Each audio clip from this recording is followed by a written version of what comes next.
Hi, నేను Chandana. Welcome to Bhavani HD movies.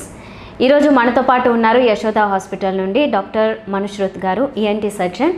ఈరోజు special topic వచ్చి గురక గురించి మాట్లాడదాం. స్నోరింగ్. ఈ ప్రాబ్లం ఉన్నవాళ్ళు కొంత ఇబ్బంది పడుతూ ఉంటారు, వారి పక్కన నిద్రించే వాళ్ళు కూడా ఇబ్బంది పడుతూ ఉంటారు. లేని వాళ్ళైతే కొంతమంది లైట్ తీసుకుంటుంటారు. బట్ ఉన్నవారికి మాత్రం ఈ సమస్య చాలాసార్లు ఇబ్బందిగానే ఉంటుంది.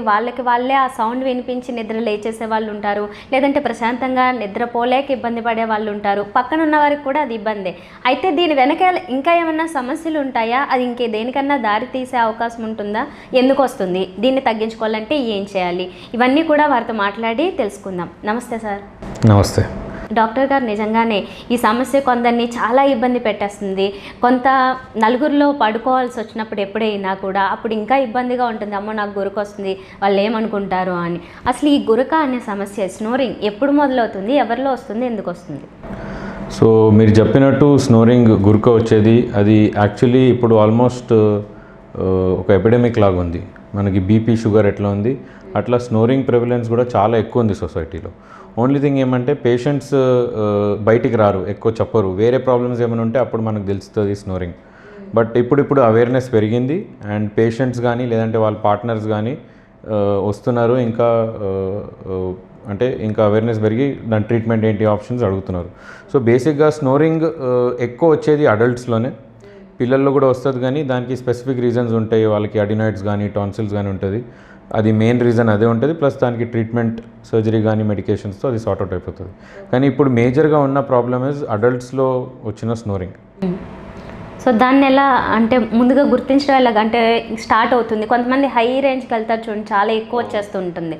దాన్ని ముందుగానే ప్రివెంట్ చేసుకోవాలంటే ఏమన్నా ఉన్నాయా మార్గాలు?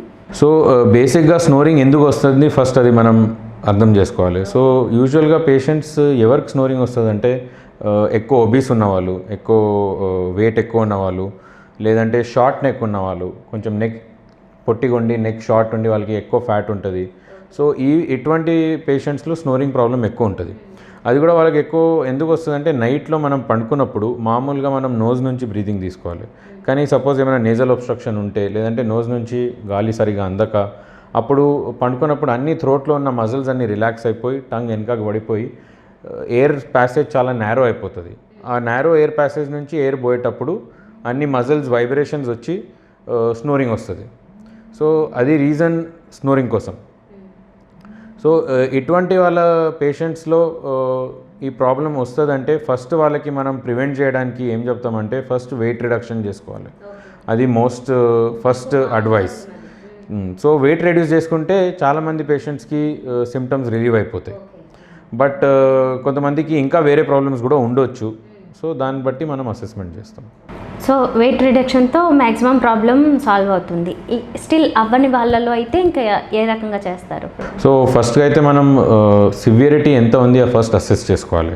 అంటే చాలామంది పేషెంట్స్ ఓన్లీ స్నోరింగ్ ఉన్న వాళ్ళు జస్ట్ స్నోరింగే కదా, టయర్డ్ అయిపోతే, లేదంటే ఒక నైట్ ఎక్కువ డ్రింక్ చేసిండ్రు, లేదంటే ఎక్కువ వర్క్ చేసి వచ్చిండ్రు, ఆ రోజు వస్తుందని అట్లా సిమ్టమ్స్ని ఇగ్నోర్ చేస్తుంటారు.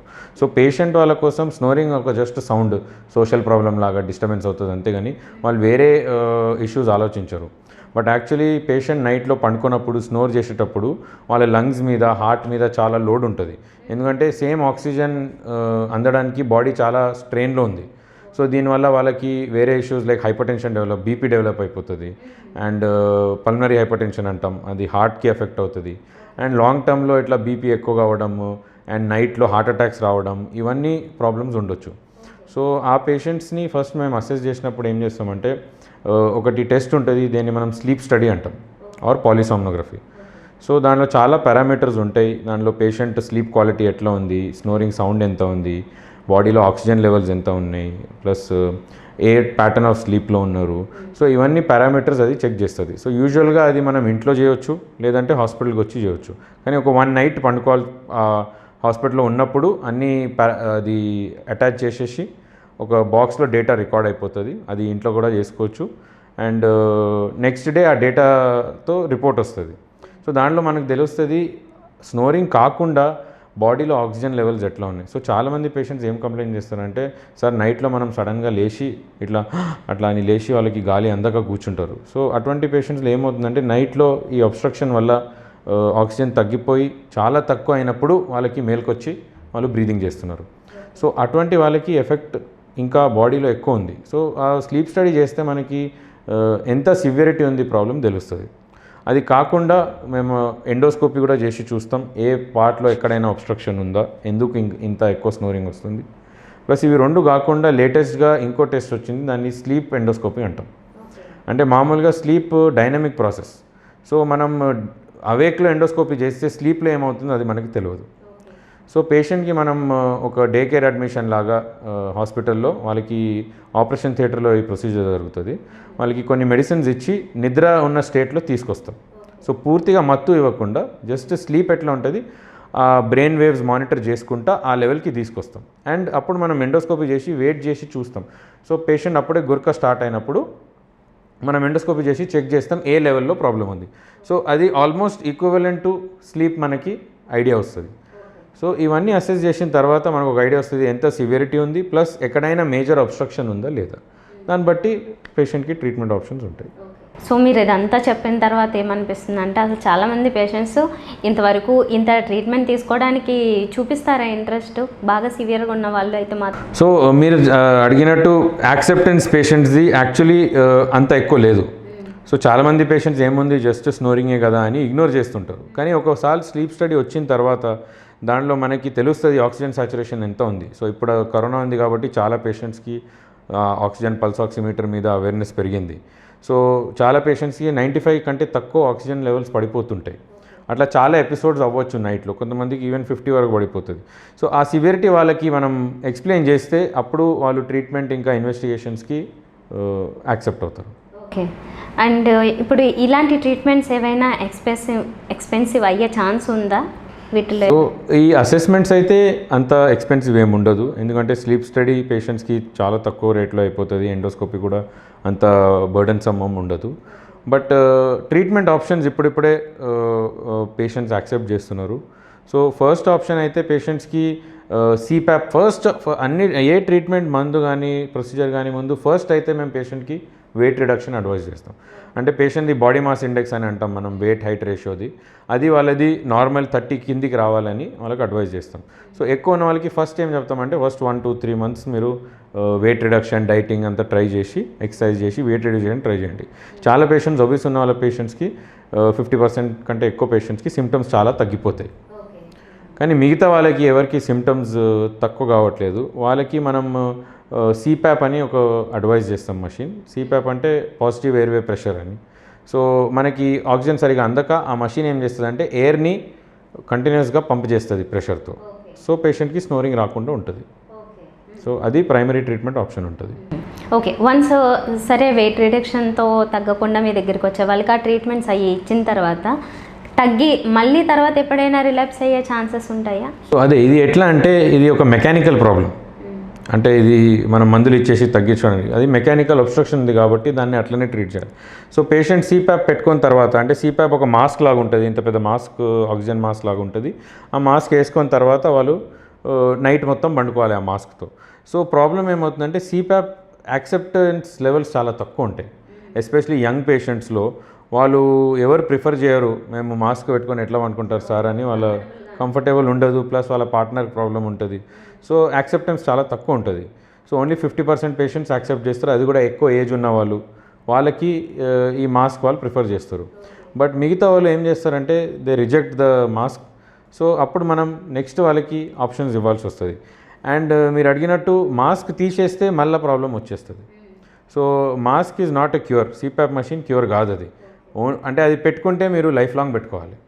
సో పెట్టుకొని దాంతోనే you have to sleep with the mask only. దాంతోనే మీకు ఫ్రెష్ స్లీప్ ఉంటుంది. మార్నింగ్ లేచినప్పుడు ఫ్రెష్ ఉంటారు. మీకు డే టైం అంటే చాలామంది పేషెంట్స్కి ప్రాబ్లం ఉన్న వాళ్ళకి ఏం కంప్లైంట్ చేస్తారంటే సార్ మాకు డే టైం చాలా స్లీపీనెస్ ఉంటుంది, మనం ఎక్కువసేపు ఇట్లా జస్ట్ ఖాళీ కూర్చుంటే నిద్ర వచ్చేస్తుంది ఆర్ కాన్సన్ట్రేట్ చేయలేము. సో వాళ్ళకి చాలా దీంతో డ్రామాటిక్ డిఫరెన్స్ వస్తుంది. ఓకే. ఓకే. అయితే ఈ సమస్యలు అంటే ఈ టైప్ ఆఫ్ ట్రీట్మెంట్స్ ఇద్దరికి ఆడవారికైనా మగవారికైనా ఒక రకంగానే ఇస్తారా? ఎస్, సేమ్ ఉంటుంది. Age irrespective of age, males females అందరికీ సివియరిటీ బట్టి ఫస్ట్ ఇనీషియల్ అయితే సిప్యాపే అడ్వైజ్ చేస్తాం. పిల్లల్లో కూడా ఊబకాయం ఎక్కువగా ఉన్న కారణంగా ఇలాగా గురకొచ్చే ఛాన్సెస్ ఉన్నాయా? సో పిల్లల్లో మనకి మేజర్ ఇష్యూ గురకల్ది ఎప్పుడు వస్తుంది అంటే పేషెంట్స్కి టాన్సిల్స్ కానీ టాన్సిల్ లాగా ముక్కు వెనుక ఒక కండు ఉంటుంది, అడినాయిడ్స్ అంటాం. ఎక్కువ జలుబు అయిన వాళ్ళకి అవి స్వెల్ అయిపోయి వాళ్ళకి స్నోరింగ్ ఇంకా అబ్స్ట్రక్షన్ రావచ్చు. సో వాళ్ళకి యూజువల్గా ఫస్ట్ మెడిసిన్స్తో ట్రై చేస్తాం. తక్కువ కాకపోతే అది ఎండోస్కోపిక్ సర్జరీ చేసి అవి తీసేస్తే చాలా పేషెంట్స్కి క్యూర్ అయిపోతుంది. ఇది మేజర్ రీజన్ ఉంటాయి. ఇవి కాకుండా కూడా కొన్ని ప్రాబ్లమ్స్ ఉండొచ్చు. అంటే బై బర్త్ వాళ్ళకి ఏమైనా ఫేస్లో డిఫెక్ట్ ఉండొచ్చు, అంటే చిన్న జా ఉండొచ్చు, దానివల్ల థ్రోట్లో స్పేస్ లేక దానివల్ల బ్రీతింగ్ ఇష్యూ ఉండొచ్చు. ఇవి కొన్ని రేర్ ప్రాబ్లమ్స్, బట్ కామన్లీ అయితే చిన్నపిల్లల్లో ఇది క్యూర్ అయిపోతుంది. ఇలాగా స్నోరింగ్ ప్రాబ్లంతో ఉన్న వాళ్ళు ముందుగానే ప్రివెన్షన్ మెథడ్స్ ఏమైనా వాళ్ళకి చెప్పడానికి ఉంటాయా ఛాన్సెస్? అండ్ వచ్చి తగ్గిన వాళ్ళు కూడా ఇంకొంచెం జాగ్రత్తగా ఉండాలంటే ఏం చేయాలి? సో దీంట్లో మెయిన్ థింగ్ అయితే weight reduction. So weight reduction చేస్తే significant 5 to 10 kgs weight reduction చేస్తే చాలా పేషెంట్స్ సిమ్టమాటిక్లీ బెటర్ అయిపోతారు. బట్ ప్రాబ్లం ఏమంటే ఈ ఉన్న పేషెంట్స్ చాలా ఒబీస్గా ఉంటారు, అంటే మార్బిడ్ ఒబీస్ ఉంటారు. సో వాళ్ళకి వెయిట్ రిడక్షన్ వాళ్ళు ఆల్రెడీ ట్రై చేసి ఉంటారు, లేదంటే మోటివేటెడ్ ఉండరు, లేదంటే ట్రై చేసిన వాళ్ళకి వర్కౌట్ అవ్వట్లేదు. సో వాళ్ళకి day to day life problem ఎక్కువ అవుతుంది. So young patient especially CPAP కూడా యాక్సెప్ట్ చేయరు. సో వాళ్ళకి నెక్స్ట్ ఆప్షన్ సర్జికల్ ఆప్షన్ ఉంటుంది. సో వెయిట్ రిడక్షన్ ఫెయిల్ అయినప్పుడు, CPAP యాక్సెప్టెన్స్ లేనప్పుడు అప్పుడే పేషెంట్ని సర్జరీ కోసం కన్సిడర్ చేస్తాం. అప్పుడు పేషెంట్కి ఎండోస్కోపీ చేసి మనం ఏ లెవెల్లో అబ్స్ట్రక్షన్ ఉంది, నోస్ కానీ థ్రోట్ కానీ, దానికి మనం లేజర్ వాడి వాళ్ళకి పాలెటోప్లాస్టీ అని స్పేస్ బేసిక్గా ఉన్న స్పేస్ని ఇంక్రీజ్ చేస్తాం. టంగ్ కానీ ప్యాలెట్ కానీ ఆ స్పేస్ని మనం సర్జరీ ద్వారా స్పేస్ ఇంక్రీజ్ చేసి వాళ్ళకి సిమ్టమాటిక్ రిలీఫ్ వస్తుంది. ఓకే. సో బాగా సన్నగా ఉండే వాళ్ళకి మాత్రం ఈ ప్రాబ్లం వస్తే ఇంకా మీరు చెప్పినట్లుగా వేరే వేరే కారణాలు మాత్రమే అవ్వాలి. సో యూజువల్గా సన్నగా ఉన్న వాళ్ళకి ప్రాబ్లం ఎందుకు వస్తుందంటే, కొంతమందికి ఫేషియల్ కట్ ఎట్లా ఉంటుందంటే జా చిన్నగా ఉంటుంది, కొంచెం వెనుకకు ఉంటుంది. సో వాళ్ళకి రావచ్చు. చాలా పేషెంట్స్ ఫిట్ ఉంటారు, ఒబీస్ ఉంటారు, వాళ్ళకి కూడా స్నోరింగ్ ఉంటుంది. సో అప్పుడు మనం ఎండోస్కోపీ చేసి అసెస్ చేసుకోవాలి వేరే ప్రాబ్లం ఏమైనా ఉందా, అండ్ దానికి ఏమైనా అప్రోప్రియేట్ సర్జికల్ ఆప్షన్ అవసరం పడవచ్చు. కొంతమంది ఫైనల్గా ఇది ఒక్కటే క్వశ్చన్, కొంతమంది అప్పుడప్పుడు చేస్తారు, అప్పుడప్పుడు మామూలుగానే నిద్రపోతూ ఉంటారు. ఎప్పుడో నెలకి ఒకసారి 2 సార్లు మాత్రమే స్నోరింగ్ వస్తుంది. అది ఏ కారణంతో అంటే? సో యూజువల్గా అది మనం నైట్లో మన మజిల్స్ రిలాక్స్ అయిపోయేట్లా అవుతుంది. సో ఒకటైతే కామన్గా మనం అనుకున్నట్టు ఐదర్ డ్రింక్ చేసిన తర్వాత, లేదంటే చాలా టైర్డ్ ఉన్నప్పుడు కూడా స్నోరింగ్ ఉండొచ్చు. సో అటువంటి వాళ్ళ పేషెంట్స్కి మనం అది జస్ట్ 1.5 ఇన్సిడెంట్ కాబట్టి మనం దాన్ని ఏం వరి అయ్యేది అవసరం లేదు. కానీ హ్యాబిచువల్ స్నోరర్స్ చాలామంది పేషెంట్స్, మీన్స్ మా పర్సనల్ ఎక్స్పీరియన్స్తో I have seen a patient, ఆయన 7 years కోసం ట్రైన్లో ట్రావెలింగ్ చేయడం బంద్ చేసేసిండు.